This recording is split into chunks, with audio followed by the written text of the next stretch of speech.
Salah satu daripada hasil yang kita dapat di kalangan kanak-kanak ataupun anak-anak ni apabila mereka membesar dan bermain ialah keupayaan berimajinasi, imagination. Banyak ciptaan di dunia ni, daripada penciptaan sebuah roda hinggalah kepada ilmu sains angkasa. Semalam alhamdulillah seorang rakan saya, salah seorang pada panel dalam sesi seminar kita ni berkongsi dengan satu gambar yang ditunjukkan apa saya nak panggil pun, constellation of stars, berhampir yang dinamakan Sagittarius, kawasan itu cantik. Dan bagaimana manusia perlahan-lahan dapat mempunyai imajinasi sehingga pandai, sehingga dapat meneroka angkasa lepas. Semua itu adalah berpunca daripada keupayaan manusia berimajinasi. Now, daripada imagination ataupun imajinasi ini akan lahir kemahiran pemikiran kritikal. Dan pemikiran kritikal anak tuan-tuan dan perempuan, saudara-saudari, adalah sangat penting, bukan saja untuk orang dewasa tetapi juga untuk kanak-kanak. Sebab di situlah bermulanya pemikiran kritikal daripada zaman kanak-kanak, bukan di universiti. Di universiti itu kita menzahirkannya dalam bentuk kurikulum yang berstruktur. Tapi asal pemikiran kritikal ni bermula di zaman kanak-kanak. Pemikiran kritikal mengasuh anak-anak untuk melihat sesuatu jauh daripada yang biasa. Orang dewasa memanggilnya sebagai thinking outside the box. Anak-anak dah came out of the box dah lama dah. Mereka mempunyai pemikiran yang tidak diganggu. Pemikiran kanak-kanak ni, tuan-tuan dan puan-puan, pun saya fikir ada sedia maklum. Mereka pemikiran yang tidak terganggu, tidak tercemar. Politik, ngerasuah, dengan mengata orang di belakang, dengan melihat benda-benda yang tak sepatutnya dilihat, mendengar benda-benda yang tak sepatutnya didengar. Pemikiran mereka bersih. Itulah fitrah kejadian alam, kejadian manusia yang Allah Ta'ala kurniakan kepada seorang insan pagi tadi untuk dia menyiapkan diri dia menjadi seorang yang insan cemerlang. Jadi bermain adalah merupakan satu cara untuk anak-anak ini mengasah keupayaan berimajinasi. Anak-anak tidak bermain dengan diam ataupun tidak bermain kosong. Dalam setiap permainan yang anak-anak main ini, tuan-tuan dan puan-puan, daya imajinasi mereka terangsang dengan cara yang kita tak faham. Mereka yang tahu, mereka yang faham. Dan suasana imajinasi ini pula, atau keadaan imajinasi mereka ini akan berubah dari satu bentuk permainan kepada satu bentuk permainan yang lain. Dan perempuan, saya pernah ada seorang rakan saya, seorang profesor, bertanya kepada saya, dia kata pada masa itu dia belikan anak dia permainan yang dikenali sebagai lasi. Betul tak? Ada lagi ke tidak hari ini? Lasi ni dia macam Lego lah, saiznya besar sikit, dan dia ada buku panduan untuk membuat objek-objek daripada permainan yang kita panggil sebagai permainan construction ini.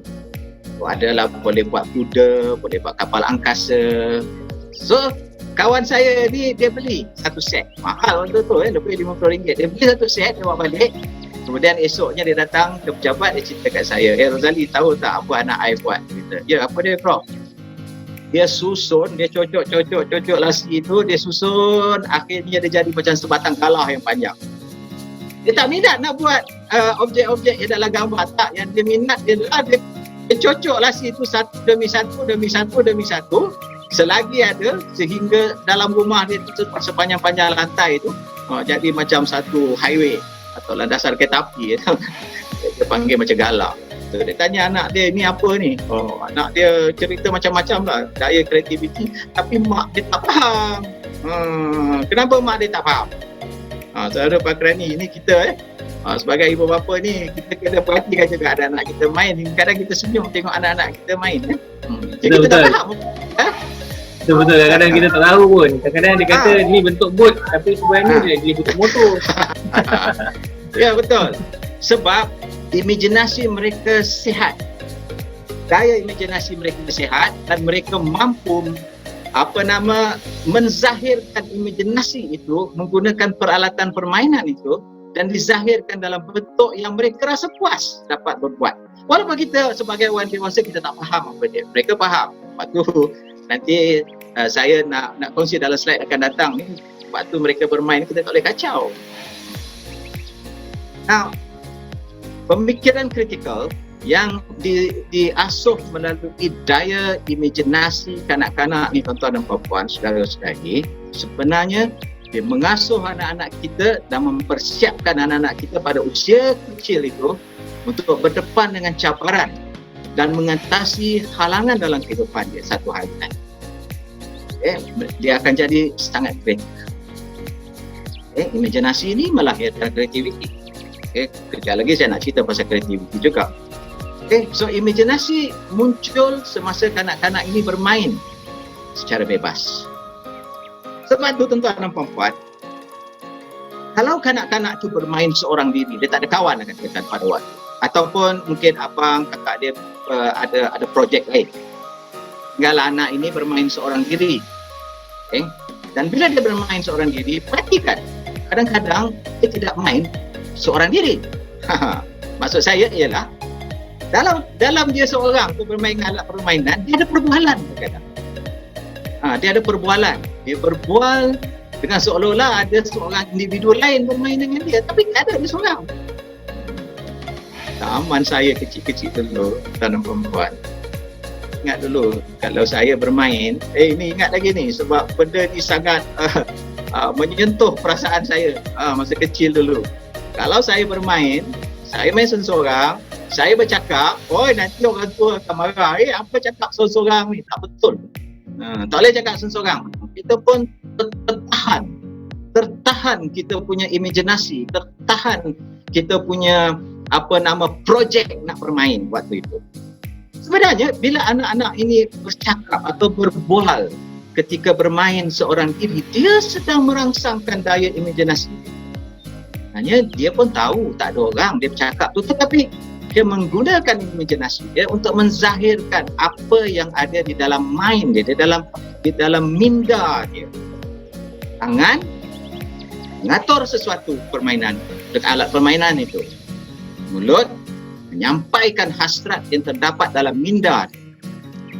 Masa bermain itu, ketika anak bercakap atau berdialog dengan permainan dia ini, anak tuan-tuan dan puan-puan, perhatikan masa itu dia amat fokus. Lepas ni tengok, kalau ada tuan-tuan anak-anak yang bermain dan dia berbual sendiri, tengok permainan. Waktu itu dia sangat fokus dengan apa yang dia buat. Sebab tu saya setuju dengan imajinasi. Kadang-kadang kita tengok anak-anak kita main dulu-dulu lah, main masak-masak lah, main kahwin lah. Dia boleh create satu environment tu special. Ni jadi ayah, ni jadi anak, ni jadi masak. Kita kalau petik daun. Betul. Masya Allah, hebat lah tu orang. Ya, betul. Sebab daya imajinasi kanak-kanak ketika bermain, dia dapat melakukan permainan watak. Dan itu adalah ketika permainan watak yang anak-anak kita tidak segan dan tidak silap untuk melaksanakannya. Macam saudara Fakrani kata tadi, dia jadi ayah, dia jadi pengantin dan dia jadi apa semua. Pada waktu permainan itu, watak-watak yang dimainkan itu, dia amat seronok melakukan perwatakan itu. Tapi cuba ambil anak ni, dalam waktu kita suruh dia berdiri kat depan melakonkan sesuatu watak, dia tak nak. Kebanyakan dia adalah yang suka kan, tapi kebanyakan anak tak nak dia. Sebab itu dah bukan waktu dia, itu waktu orang. Nah, selain daripada melakonkan watak-watak tertentu yang anak-anak emulate ni dalam bahasa kita maknanya meniru gaya orang dewasa, mereka juga menggunakan menggayakan alat-alat permainan itu untuk emulate pula peralatan yang digunakan oleh orang dewasa. Sebab tu tuan-tuan dan puan-puan, kalau kita ada satu alat permainan macam ni, ya, macam ni sebuah permainan kayu, lori ataupun kenderaan, katakan tuan-tuan dan puan-puan suka kepada permainan ni, belilah permainan ni untuk anak-anak, kan, bawa balik ke rumah. Anak-anak mesti happy. Mana ada anak-anak yang tak suka permainan baru. Kita dia dapat permainan baru, kita kata tanya dia ni apa, lori, whatever lah dia call, mengikut ke status usia dia waktu itu. Kemudian tiba-tiba dia pegang lori ni,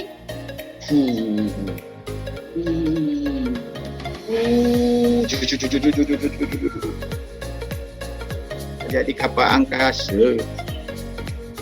Ataupun dia masukkan kreng, jadi bot, jadi tongkang lah.